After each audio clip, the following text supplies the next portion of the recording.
마른 땅에 단비를 내리시듯 성령의 단비를 부어 새 생명 주옵소서. 아멘. 우리 하나님의 말씀 보도록 하겠습니다. 하나님 말씀 사도행전 24장 21절 말씀 함께 합독하도록 하겠습니다. 자, 24장 21절 말씀이에요. 사도행전 24장 21절 말씀. 자, 함께 한 목소리로 합독합니다. 시작. 오직 내가 그들 가운데 서서 외치기를 내가 죽은 자의 부활에 대하여 오늘 너희 앞에 신문을 받는다고 한 이 한 소리만 있을 따름이니이다 하니. 아멘. 주님 감사합니다. 오늘도 이 말씀을 통해서 우리의 모든 깊은 또 육신의 또 아픔과 또 영혼의 또 위로가 있게 하시고 우리의 그 아픔을 주님께서 치유하여 주시옵소서. 우리가 어디를 향해 걸어가고 있는지 또 우리가 분별하게 하시고 오직 주님을 바라보는 우리 믿음 자라게 하여 주시옵소서. 오늘 우리가 함께 드리는 이 예배, 주님 또 온라인으로 드리는 예배, 또 각각의 처소에서 드리는 예배를 통해서 주님께서 영광 홀로 받아주시고 또 우리의 소망을 갖게 하여 주시옵소서. 주님 감사합니다. 이 모든 거 예수 그리스도 이름으로 기도드립니다. 아멘. 아멘. 우리 인사 나누도록 하겠습니다. 주님으로 사랑하고 축복합니다. 네, 주님으로 사랑하고 축복합니다. 네, 주님으로 사랑하고 축복합니다. 네. 네. 자, 우리 사도행전을 우리가 계속해서 묵상하고 있습니다. 이제 사도행전 28장 이제 4장만 남았습니다. 그래서 우리가 사도행전을 쭉 묵상하면서 예수를 믿는다고 해서 이게 어려움이 없는 게 아니구나. 예수님을 믿을수록 또 어려움이 있구나. 이거는 뭐 믿는 자나 믿지 않는 자나 어려움은 언제나 있잖아요. 근데 어려움을 처했을 때 특히 이 믿는 자들은 그 어려움 가운데서도 주님이 함께 하시다라는 그 믿음 가운데 또 주님이 주시는 그런 지혜를 통해서 우리가 흔들리지 않고 또 판단하고 또 그것들을 아주 지혜롭게 해결하는 것을 우리가 알 수가 있죠. 그죠? 경험도 해보셨고요. 그래서 여러분 그러니까 그리스도인들이 믿지 않는 사람보다 뭐 어렵지 않다는 게 아니잖아요. 그죠? 똑같이 힘들어요. 똑같이 힘들지만 또 오히려 우리가 안 믿었으면 안 믿고 그냥 적당히 했으면 고난을 안 당할 수도 있어요. 그죠? 믿지 않고 적당히 했다면 내 믿음이 오히려 없었다면 오히려 고난을 피해갈 수도 있는 상황인데 오히려 예수님을 믿는 것으로 인해서 더 고난을 당할 경우도 있다는 거죠. 그죠? 네. 여러분, 하지만 우리 중에 우리가 이렇게 사도행전을 묵상하고 또 여러 가지의 그 신앙생활을 하면서 정말 예수님을 믿기 때문에 이 사도행전에 나온 이 바울이 당한 것처럼 고난을 당하는 사람이 있습니까? 우리 성도 중에서? 저도 마찬가지고 이 바울이 당한 고난만큼 당하진 않은 것 같아요. 그렇죠? 예. 감옥에 간 사람 있어요? 감옥에? 예수님 믿는 것 때문에? 아니잖아요. 그죠? 우리가 돌에 맞은 사람이 있어요? 혹시? 없잖아요. 그죠? 그럼에도 불구하고 우리는 우리가 주님을 믿는 것이 그때 그 당시보다 더 힘든 것 같아요. 그죠? 더 힘든 것 같습니다. 자, 바울은요. 또 더구나 바울은 예루살렘 교회, 그러니까 처음 세워진 그 예루살렘 교회를 위해서 그 유럽에 있는 아가야 지역에 있는 그 교회, 작은 교회죠. 연약한 교회들이 함께 그 헌신한 그 연보를 모아서 지금 로마로 가야 하지만은 예루살렘으로 먼저 왔단 말이에요. 그죠? 연보를 전하고 했는데 유대인들에게 고발을 당하게 된 거예요. 그죠? 그러면서 이제는 법정 다툼으로 이제 가게 되는 거죠. 예.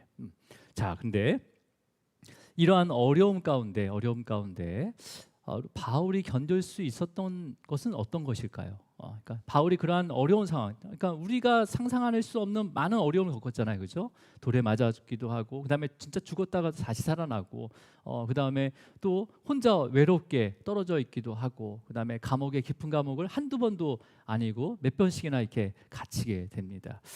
그런 가운데서도 그런 소망들을 붙잡을 수 있던 이 소망이라는 게 어떤 소망일까요? 여러분도 소망을 가지고 있잖아요, 그죠? 그렇잖아요. 야, 집을 좀 더 좋은 곳으로 옮겨야 되겠다. 아니면 또 내가 살고 있는 어떤 형편들이 좀 좋아졌습니다. 여러 가지 소망들이, 크고 작은 소망들이 있었잖아요. 우리 자녀가 어떻게 성장했으면 좋겠다. 이런 소망도 다 갖고 있는 거죠. 그렇다면 이런 소망을 가지고서는 그런 어려움을 견딜 수가 있냐는 거죠. 사실은 쉽지가 않습니다. 그렇죠? 소망까지도 다 잃어버리게 되는 거죠, 오히려. 자, 그래서 여러분, 지금 바울을 이제 그 재판을 하기 위해서 보니까 바울이 로마 시민권을 가지고 있는 거예요. 그래서 이 로마 군인, 특히 이제 천부장은 이제 가이사라 총독의 이제 재판을 받을 수 있도록, 또 그 과정 가운데 이제 로마로 가게 되는데 벨리스 총독 앞에 이제 세우게 됩니다. 세우게 되는데 그 말씀이 24장 1절 말씀인데요. 자, 한번 읽어볼까요? 시작. 닷새 후에 대제사장 아나니아가 어떤 장로들과 한 변호사 더블로와 함께 내려와서 총독 앞에서 바울을 고발하니라. 지금 총독 앞에 세웠는데 또 고발이 들어왔어요. 그러니까 고발이 계속 들어오는 거죠. 지금 고발이 들어왔습니다. 여기서 이제 오늘 24장 1절에서 나오는 인물 중에서 두 명이 있어요. 대제사장 아나니아와 그 다음에 어떤 장로들과 함께한 한 변호사 더블로라는 사람이 이렇게 언급이 되는데, 여러분 지금 이 대제사장 아나니아는요, 기록에 따르면 이 아나니아는 아론의 가문이 아니에요. 그죠?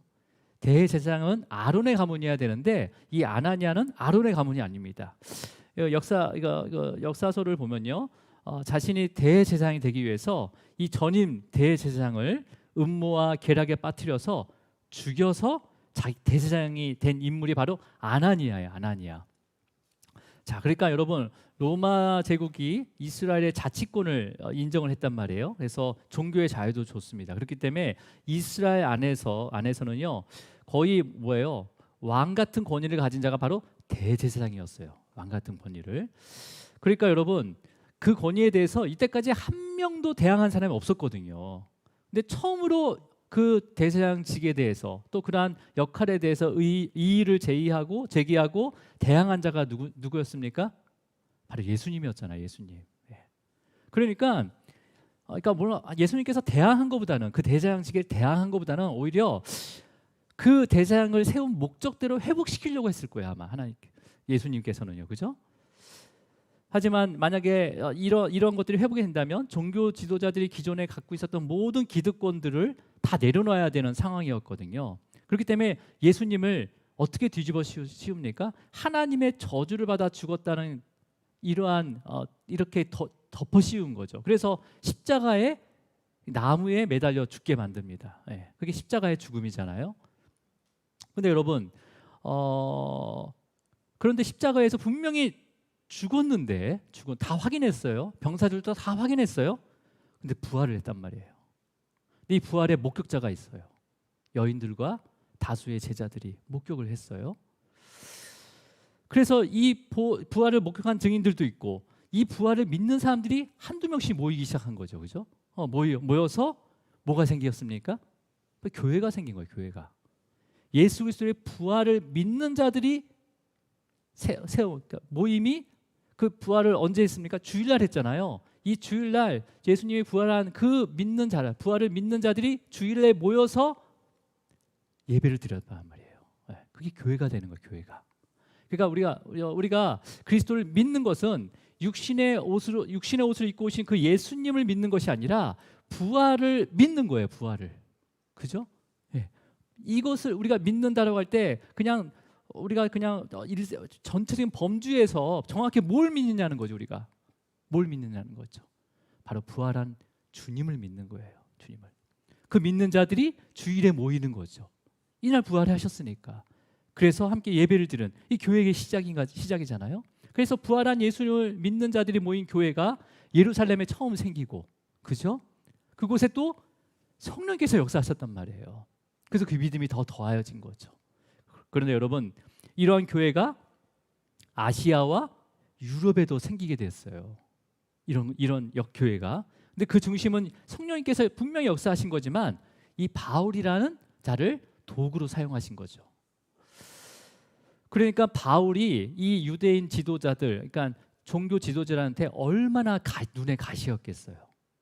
자기들이 진짜 하나님의 저주로 받아서 죽임을 당했다는 것으로 인정받기 위해서 예수를 십자가에 죽였는데 그 예수님이 부활했다는 것을 믿는 자들이 예루살렘에 있는 것만 아니라 유럽에도 생겼다는 거예요. 아시아에도 생겼다는 거예요. 근데 그 세운 자가 누구냐면 바로 바울이라는 거죠. 그러니까 유대인들이 이 종교지도자들이 바울을 엄청나게 싫어한 거예요. 엄청나게 싫어할 수밖에 없는 거죠. 죽이고자 한 거죠. 그러니까 그 바울을 죽이고자 밥도 안 먹고 마시지도 않고 먹지도 않은 사람들이 40여 명이나 있었단 말이에요. 그럼에도 불구하고 하나님께서는 이 바울을 보호하시고 군대, 보병과 그 다음에 또 뭐예요? 보병과 어떤 병 했습니까? 보병하고 또 우리 24절에 보면 보병 200명과 기병 70명과 창병 200명을 준비해서 이렇게 바울을 보호해서 가이사로 이렇게 인도하게 된 거죠. 자, 그래서 이제 바울이 이제 로마 시민권자였기 때문에 이제 총독의 앞에 서게 됐단 말이에요. 그러니까 그것을 듣고 이제는 대제사장 아나니아가 변호사를 세웁니다. 변호사. 그 변호사가 바로 누구예요? 황금이위라고 불리는 더둘로라는 사람이에요. 더둘로. 24장 1절에 변호사 더둘로와 함께 내려와서 했잖아요. 그러니까 예루살렘에서 가이사로 내려온 거예요. 그러니까 서울에서 부산으로 내려간 거죠. 변호사를 대동하고. 근데 그 당시에 이 더둘로라는 사람은요, 이 화려한 언어 기술, 이 언변을 통해서 당할 사람이 없었다는 거예요. 당할 사람이. 그 내용을 3절에서 우리가 알 수가 있어요. 자, 더둘로가 어떻게 얘기하는지. 자, 우리 3절 한번 읽어볼까요? 시작. 벨리스 각하여 우리가 당신을 힘입어 태평을 누리고 또 이 민족이 당신의 성견으로 말미암아 여러 가지로 개선된 것을 우리가 어느 모양으로나 어느 곳에서나 크게 감사하나이다. 여러분 너무나 속보이는 아첨 아니에요? 그렇잖아요. 그 당시에 식민지였던 이스라엘 나라에게 물론 종교의 자유는 주어졌지만 사실 이스라엘 사람들은요, 이 로마의 각종 그 부당한 세금으로 인해서 생활을 할 수가 없었어요. 뭔가 좀 이렇게 살려보려면 바로 세금을 걷어버리는 거죠. 어제는 없었는데 오늘 새로 생겼다는 거예요. 그래서 이 궁핍한 생활을 할 수밖에 없었던 거예요. 그리고 로마 정부가 세운 이스라엘 관리들이 있었단 말이에요. 유대인 관리들이 있었단 말이에요. 이들이 또 공의를 행하느냐? 아니에요. 자기의 유익을 위해서 또 로마 그 관리에게 아첨하느라 백성을 돌보지 않았다는 거예요. 않았던 거죠. 태평할 수 있습니까? 태평할 수 없어요. 근데 태평하게 되었다는 거예요. 또 개선된 것이 있습니까? 아니요. 더 악해지고 너무나 심해졌다는 거죠. 근데 개선된 게 하나도 없습니다. 그럼에도 불구하고 아부를 하는 거죠. 아부를. 그러니까 말을 굉장히 유창하게 하는 수 있지만은 양심이 없다는 거예요. 양심이 없다는 거죠. 그런데 여러분 그 벨릭스 이제 변호사를 선임하고 이제 거기 그 가이사랴에 있던 벨릭스 총독이죠. 벨릭스 총독도 총독이 될 수 없는 사람입니다. 원래 신분이 노예예요. 이 벨릭스라는 총독은요, 신분이 노예입니다. 노예. 그러니까 이 더둘로만큼 이 벨릭스 총독은요, 황제의 비율을 잘 맞췄던 사람이에요. 황제의 비율을. 그리고 아첨을 너무 잘했습니다. 그래서 이스라엘 총독까지 오르게 된 자가 바로 이 벨릭스라는 자거든요. 그러니까 여러분 벨릭스가 얼마나 이게 뭐라고 할까요? 속이 뻔한 사람인지를 알 수 있는 구절이 오늘 24장 26절에 나와 있습니다. 24장 26절인데 한번 읽어볼까요? 시작. 동시에 또 바울에게 돈을 받을까 바라는 고로 더 자주 불러 같이 이야기하더라. 지금 바울은 죄인의 신분이거든요. 근데 죄인에게 무슨 돈을 요구해요? 지금 총독이라는 자는 죄를 올바르게 판단하고 판결을 해야 되는 자거든요. 그 당시에 재판관과 같은 역할을 해야 되는 건데 지금 죄인 바울에게 판결을 해야 될 바울에 대해 뭘 원하고 있습니까? 돈을 받을까 하고 원하고 있는 거예요. 총독이. 그죠? 그러면서 벨리스 총독은요, 바울에게 돈을 받을까 하면서 잡아두고 있는 거죠. 왜냐하면 여러분 벨릭스 총독은요, 바울이 변론할 때 바울이 큰 돈이 있다는 것을 들었어요. 자, 우리 17절 한번 읽어볼게요. 자, 17절입니다.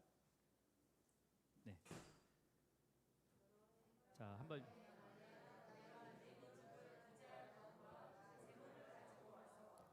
지금 이제 변론을 할 때 바울이 벨릭스 총독에게 뭐라고 얘기하냐면 여러 해 만에 내가 내 민족을 구제할 것과 재물을 가지고 와서라고 이렇게 얘기하고 있잖아요, 그죠?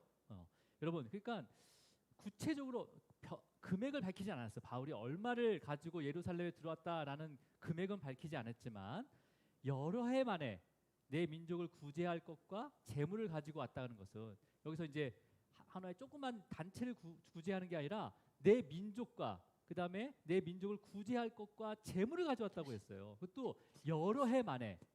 그러니까 벨릭스 총독 입장에서는요, 자신이 지금까지 그 끌어모은 재물을 기준으로 생각했을 때 여러 해 동안 민족을 위해서 자기 민족을 위해서 구제할 것과 재물을 가지고 왔다는 것은 이 바울이 여전히 엄청난 현찰을 어디 숨겨놓고 있겠구나라고 생각하지 않았겠어요? 벨릭스 총독이. 그러니까 지금 이 바울을 잡아두는 거예요. 그래서 그 가지고 있는 현찰을 조금이라도 뺏으려고 하는 거죠. 자, 우리 24절도 한번 읽어볼게요. 24절이요. 시작. 수일 후에 벨릭스가 그 아내 유대 여자 드루실라와 함께 와서 바울을 불러 그리스도 예수 믿는 도를 듣거늘. 그래서 우리가 24절을 이렇게 읽게 되면 그래도 그리스도 예수를 믿는 도를 들으려고 했네 라고 생각할 수 있지만 절대 그게 아닌 거예요. 그죠? 예수 그리스도의 도를 들은 게 아니라 이 앞뒤 정황을 봤을 때 이들은 정작 복음을 들으려고 한 게 아니라는 거죠. 어떻게 하면 바울이 가지고 있는 그런 돈들을 소유할까, 뺏을까라는 마음을 갖고 있었다는 거예요. 여러분, 여기서 그 벨릭스의 아내가 소개되고 있는데 벨릭스의 아내 그 유대 여자라고 하면서 드로실라라고 돼 있어요. 그죠? 드로실라. 자, 여러분, 이 드로실라라는 사람은요, 어떤 자냐면 예수님이 태어나실 때 2살 이하의 아이를 다 죽이라고 명령한 아그리빠, 그러니까 분봉왕 헤롯 1세 있었죠. 1세 왕. 헤롯 1세 왕입니다. 그 왕의 막내딸이에요. 이 드루실라가. 네. 그러니까 뭐예요? 근데 사실은 이 사람은 이 벨릭스가 남편이지만은 두 번째 남편이에요. 사실 시리아 쪽의 귀족들과 결혼했는데 사실 그걸 파혼을 하고 오히려 돈을 쫓아서 벨릭스와 결혼한 자가 바로 드루실라입니다. 그러니까 쿵쿵짝짝이 맞는 거죠, 그죠? 그래서 지금 바울의 그 복음을, 그러니까 바울의 그 예수 그리스도에 믿는 그 도를 들려고 하는 것은 그 바울이 가지고 있는 다른 것의 마음을 가지고 있다는 거죠. 자, 그렇다면 여러분, 그래서 총독은요 바울을 더 특별하게 대우합니다. 어떻게 대우하는지 우리 23절 한번 읽어볼게요. 시작.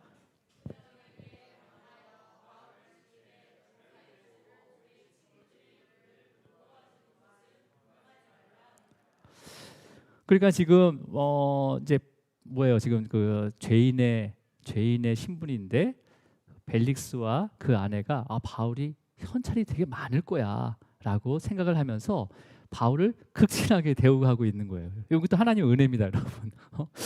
보기에는 정말 볼 게 없는데 하나님께서 그렇게 보이게 하시는 거예요. 자, 그러면서 바울을 이제 감옥은 아니지만 이게 그러니까 한두 달을 이렇게 구류한 게 아니에요. 그러니까 잡고 있는 게 아니라 얼마나 잡고 있었는지 우리 27절 읽어볼게요. 27절 시작. 이태가 지난 후 보르기오 베스도가 벨릭스의 소임을 이어받으니 벨릭스가 유대인의 마음을 얻고자 하여 바울을 구류하여 두니라.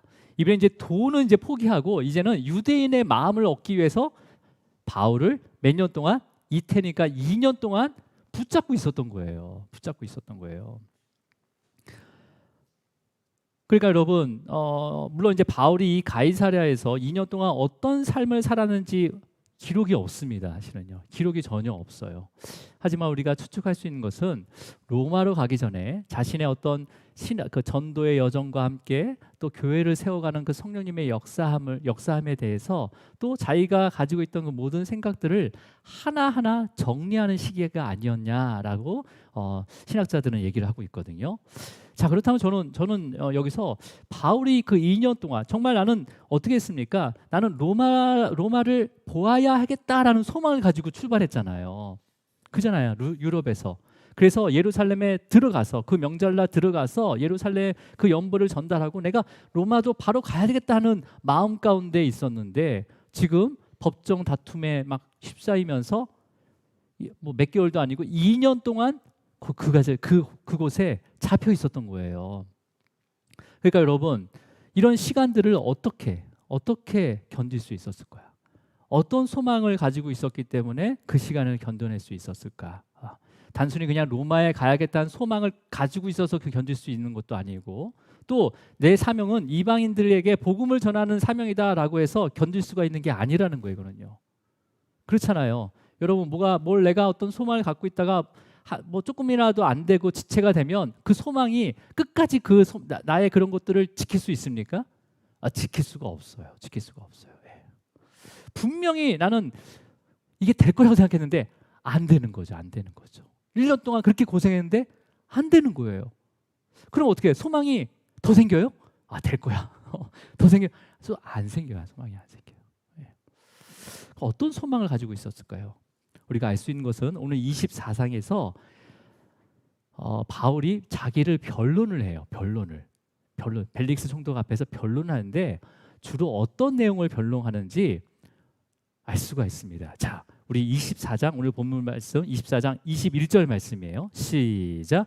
오직 내가 그들 가운데 서서 외치기를 내가 죽은 자의 부활에 대하여 오늘 너희의 앞에 신문을 받는다고 한 이 한 소리만 있을 따름이니라. 그러니까 자기는 뭐만 지금 계속 얘기하고 있는 거예요? 부활, 죽은 자의 부활에 대해서 계속 얘기하고 있다는 거죠. 바울이 부활은 어떻게 전했을까요? 이 부활에 대해서 막 전했다고 하는데 그 신문을 계속 받고 부활을만 얘기했다는데 이 부활은 어떤 부활일까요? 여러분 기독교의 핵심은 부활입니다. 핵심 원리는 부활이에요. 근데 이게 누구의 부활이냐? 바로 예수 그리스도의 부활이거든요. 예수님의 부활. 자, 여러분 예수님께서는 먼저 죽은 나사로와 나사로를 살리고 나서 이렇게 말씀하셨어요. 부활에 대해서 요한복음 11장 25절과 26절 말씀이에요. 우리 한번 크게 읽도록 하겠습니다. 시작. 예수께서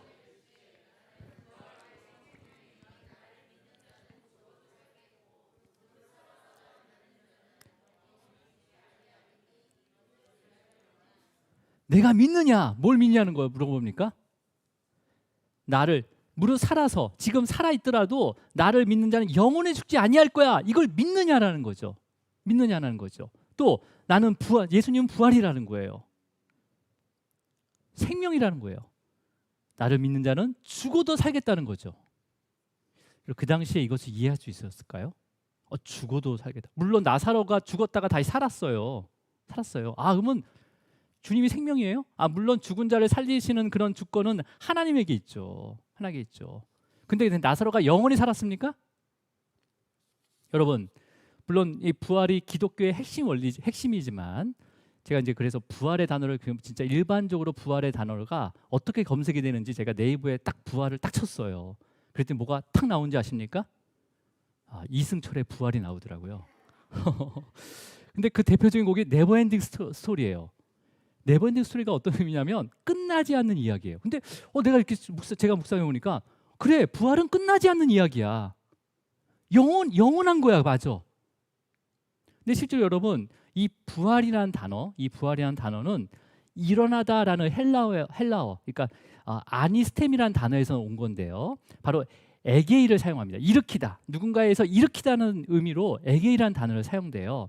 그러니까 이 에게이는요, 정확히 그 의미를 말하면, 그러니까 죽었다가 살아났지만 다시 육체의 죽음을 맞이할 수 있다는 의미를 가지고 있거든요.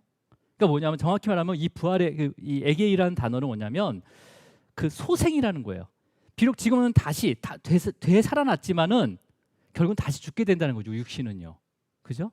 여러분 나사로가 영원히 살았습니까? 아니요, 또 죽었어요. 죽었어요. 예. 야이로의 딸 죽었어요. 예. 그러니까 여러분 다시 죽게 된다는 그런 전제로 쓰는 단어가 바로 부활, 에게이라는 단어거든요. 근데 여러분, 근데 이 단어를 죽음에서 살리신 예수님께서 죽음에서 살리신 바로 야이로의 딸과 나사로의 이렇게 이 단어를 사용했어요. 자, 그러면 여러분 예수님의 부활은 어떤 단어를 사용할까요? 똑같이 이 단어를 사용해요. 근데 우리가 예수님의 부활은 한번 부활하면 다시는 죽지 않은 영원한 부활을 우리가 믿고 있잖아요. 그죠? 단어는 똑같이 쓰고 있지만 예수님의 부활은 다시 죽지 않은 거예요. 죽지 않는 거예요. 그죠? 자, 여러분 바울이 부활에 대해서 이제 고린도 교회에 보내는 편지, 고린도 전서에 더 길게 얘기하고 있지만 우선 고린도전서 15장 52절과 53절을 한번 읽어볼게요. 자, 부활에 대해서 어떻게 기록했는지 15장 52절과 53절 함께 있습니다. 시작.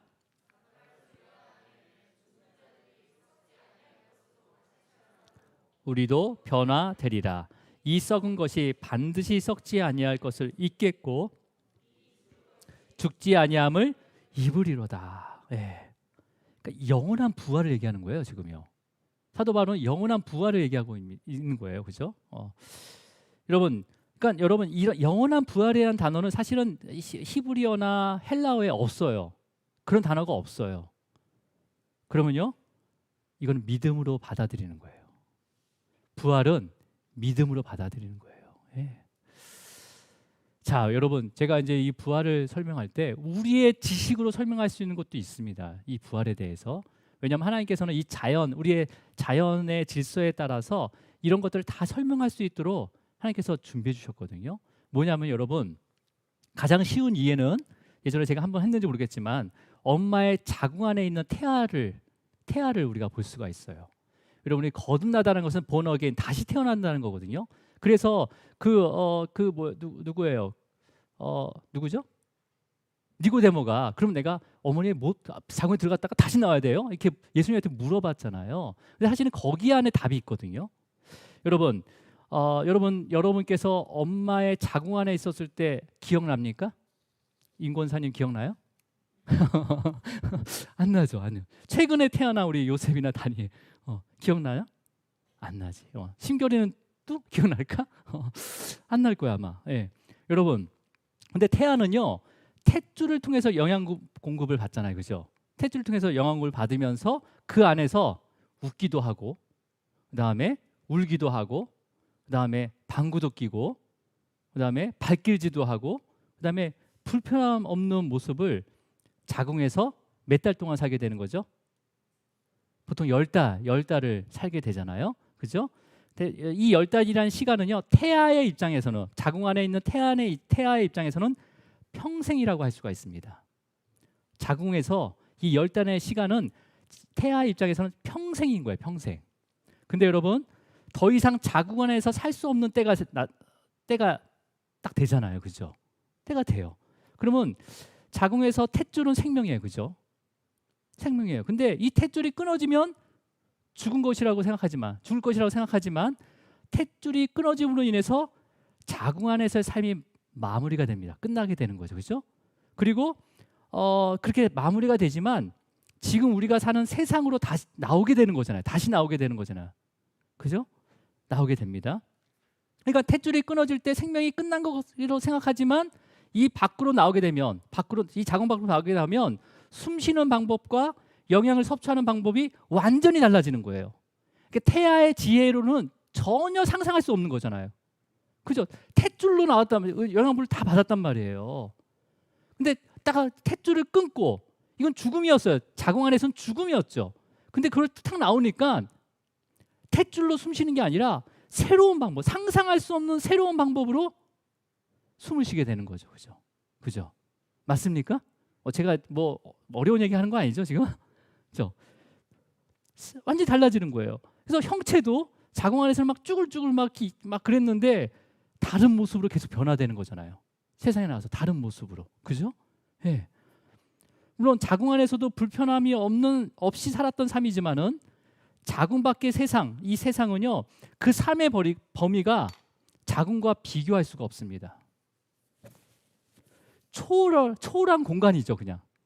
그렇잖아요. 자궁에서 살던 이 공간이 지금 우리가 사는 세상으로 나왔을 때 태아가 이 태아의 세상, 이 세상은 하여튼 초를 넘는 공간인 거나 마찬가지인 거예요. 그리고 이름을 갖게 돼요. 새로운 이름을 갖게 되잖아요. 근데 그것은 모태전부터 부모가 지어놓은 거예요. 그리고 이 세상에 나왔을 때 누구를 만나게 됩니까? 드디어 누굴 만나요? 아저씨 만나요? 부모를 직접 만나게 되는 거잖아요. 우리가 부활하게 되잖아요. 주님을 만날 수 있습니다. 이곳에서 살아갈 동안에 나를 택하시고 모태부터 지음을 받았던 그 주님을 우리가 부활하면 만날 수 있어요. 만날 수 있어요. 그 소망을 가진 거예요. 그 소망을. 네. 여러분, 우리가 육체의 몸을 가지고 살고 있지만 이 세상의 끝이 죽음이 아니라는 거예요. 죽음이 아닙니다, 권사님. 네. 죽음이 아니에요. 죽음이 아니에요. 네. 주님을 만나게 되는 거예요. 주님을. 네. 나를 지으시고 나의 이름을 불러주신 그 주님을 만나게 되는 거죠. 그렇죠? 네. 여러분, 이 부활의 삶은요, 분명히 이 계시의 말씀을 통해서 예수 그리스도의 그 부활로 알게 만드셨어요. 그 부활의 어떤 부활인지를 이 계시의 말씀을 통해서 기록해 놓으셨다는 거예요. 그래서 여러분, 성경에는 예수 그리스도의 부활을 믿는 자는 영생을 얻는다라고 분명히 말씀하신 거예요. 네. 자, 그러면 영원한 부활의 그 생명을 얻게 되는 때가 언제예요? 언제예요? 바울이 이렇게 얘기해요. 벨리스 총독에게 어떻게 얘기냐면 24장, 우리 다시 사도행전 24장 25절 말씀이에요. 25절 말씀 함께 있습니다. 시작.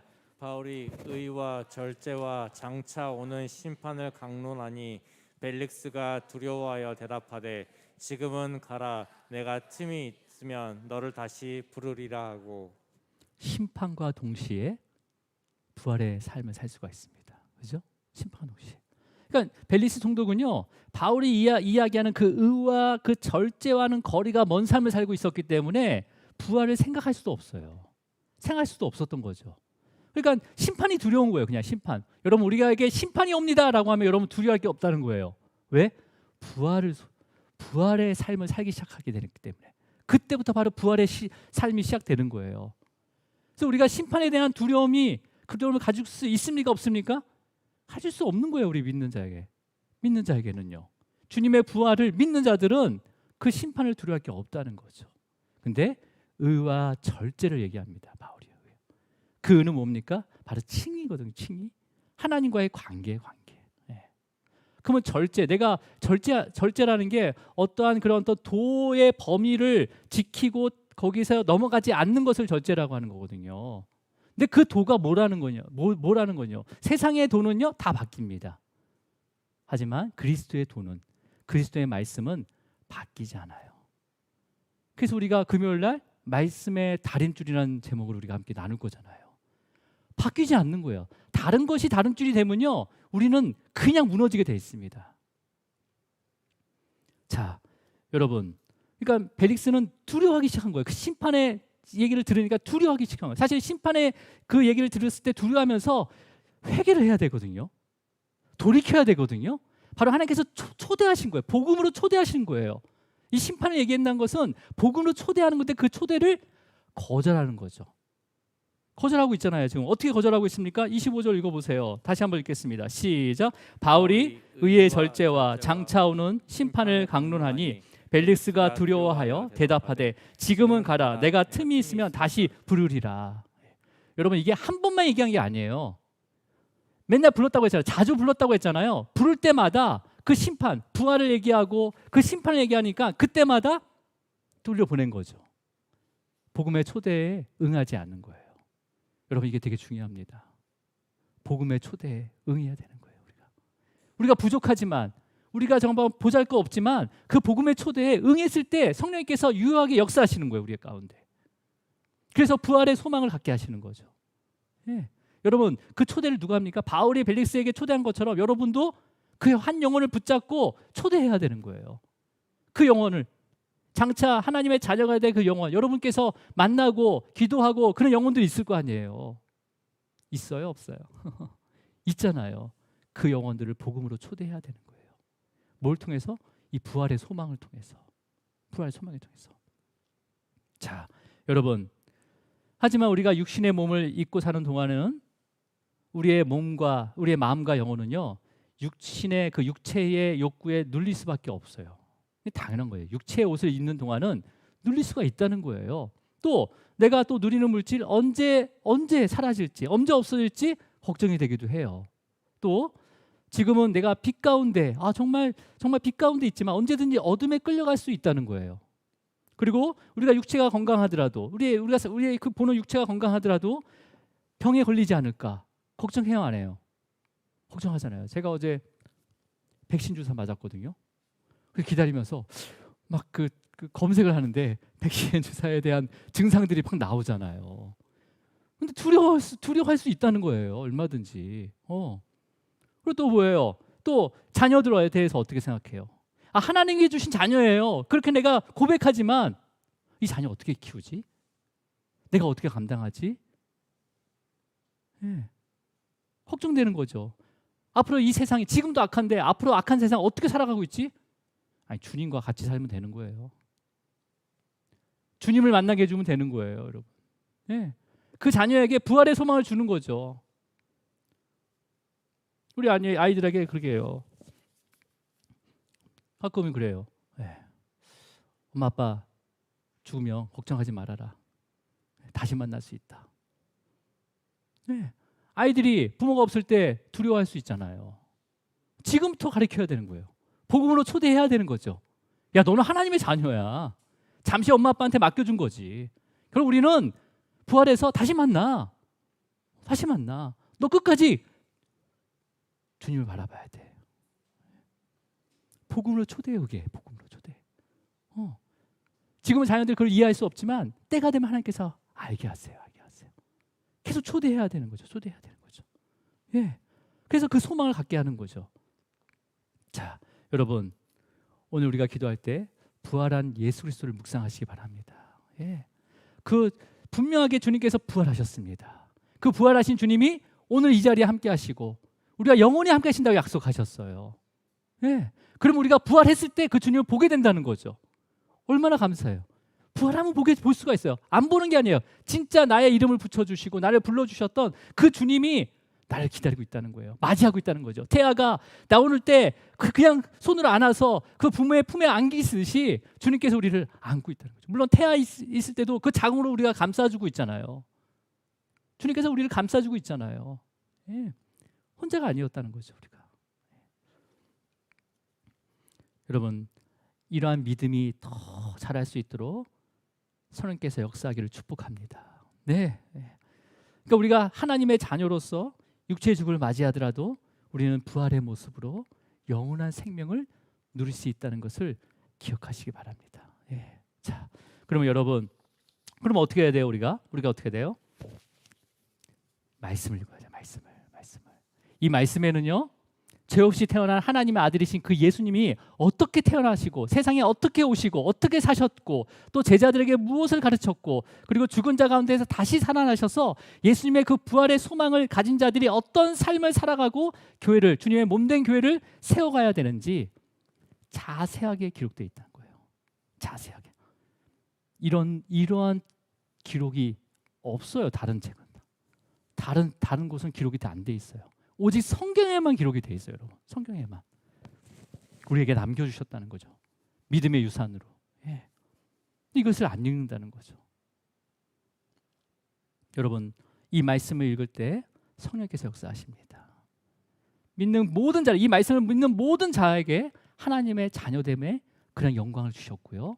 부활을 소망하게 하셨습니다. 예. 이것이 바로 복음이에요, 여러분. 이것 때문에 순교할 수 있었던 거예요. 수많은 선교사들이 이것 때문에, 이 소망 때문에 순교할 수 있었던 거예요. 바울이요, 로마에 몇 번 감옥에 갇히고 로마에서 감옥에 갇히면서 끝까지 순교하기까지 복음을 전했던 이유가 바로 이 부활의 소망을 가졌기 때문입니다. 여러분, 이 부활의 소망을 놓치지 마시기 바랍니다. 놓치지 마시기 바랍니다. 근데 현실의 입장에서는요, 놓칠 수가 있다는 거죠. 내 형편을 봐서, 그 다음에 그 복음 때문에 멸시를 당하고 조롱을 당하면서 핍박을 당하면서 그 부활의 소망을 놓칠 수가 있단 말이에요. 그런데요, 사도 바울은요, 빌립보서 감옥에서, 자기도 감옥에 있다면 형편없는 거잖아요. 근데 빌립보 교회, 감옥에서 빌립보 교회에 있는 성도들에게 이 예수 그리스도의 부활을 믿는 자에게 위로를 전합니다. 자, 어떤 위로를 전하는지 이걸 읽고 마치도록 하겠습니다. 우리 빌립보서 4장 11절에서부터 13절 말씀을 우리가 함께 천천히 읽도록 하겠습니다. 빌립보서, 자, 4장 11절부터 시작. 내가 궁핍함으로 말하는 것이 아니니라. 어떠한 형편에든지 나는 자족하기를 배웠노니 나는 비천에 처할 줄도 알고 풍부에 처할 줄도 알아. 모든 일 곧 배부름과 배고픔과 풍부와 궁핍에도 처할 줄 아는 일체의 비결을 배우노라. 내게 능력 주시는 한, 13절 시작. 내게 능력 주시는 자 안에서 내가 모든 것을 할 수 있느니라. 아멘. 여러분, 이러한 고백이 어떻게 나올 수 있을까요? 없는데, 진짜 없는데 자족할 수 있대요. 여기에 소망이 없는 거예요. 하늘의 소망이 있다는 거죠. 그 부활의 소망을 갖고 있었다는 거예요. 그래서 내가 부족하지만 내가 더 그들을 위해서 기도하고 그들에게 더 내어줄 수 있는 거, 여러분, 그 부활의 소망이 있지 않으면 못 내어줍니다. 내놓고도요, 쿨한 것 같지만 아까워해요. 아까워해요. 부활의 소망. 바울은 감옥에서 이 부활의 소망을 놓지 않았습니다. 그래서 끝까지, 그래서 이런 상황에서도 주님께서 능력 주신다면 내가 이것 감당하고 갈게요. 감당했을 때 주님 맞아주세요, 나를. 부활의 그 주님께서 모태 그 자궁 앞에서 그 부모가 자녀를 맞아주신 것처럼 기쁘게 저를 맞아주세요, 주님. 라고 부활의 소망을 가지고 가이사랴에서 2년이라는 시간을 견딜 수가 있었습니다. 여러분, 부활의 삶이 저와 여러분의 가장 큰 소망 되기를 축복합니다. 제가 잊어보고 있었어요. 내 소망. 근데 이 부활의 소망을 잠시 잊어버리고 있었던 거예요. 오늘 우리 성도님들, 또 영상으로 예배를 드리는 우리 성도님들, 부활의 소망 끝까지 붙잡기를 주님으로 축원합니다. 기도하시겠습니다. 주님 아버지, 감사합니다. 우리에게 그 믿는 믿음이 어디로부터 그 믿음이 시작되는지, 사도행전의 모든 교회들이 그 부활하신 그 예수님을 믿고 그 주일에 함께 335 모여서 그 말씀을 묵상하며 또 부활을 바라보았습니다. 주님이 다시 오실 것을 기다리며, 또한 아버지, 우리가 주님처럼 그렇게 부활의 삶을 살아갈 것이라는 그 소망을 가지고 살아왔던 그 사도행전의 모든 교회처럼 지금도 우리 모든 교회가 그 부활의 소망을 가지고 살아갈 수 있도록 성령님께서 역사하여 주시옵소서. 오직 부활하신 그 주님을 믿는 믿음 가운데 우리에게 영생을 허락하여 주시고 자족할 수 있도록 어떠한 상황 가운데서도 또 주님께서 주신 그 능력으로 넉넉하게 이겨갈 수 있는 우리 성도님 되게 하여 주시옵소서. 주님 감사하고 예수 그리스도 이름으로 기도드립니다. 아멘. 아멘. 우리 찬양하시겠습니다.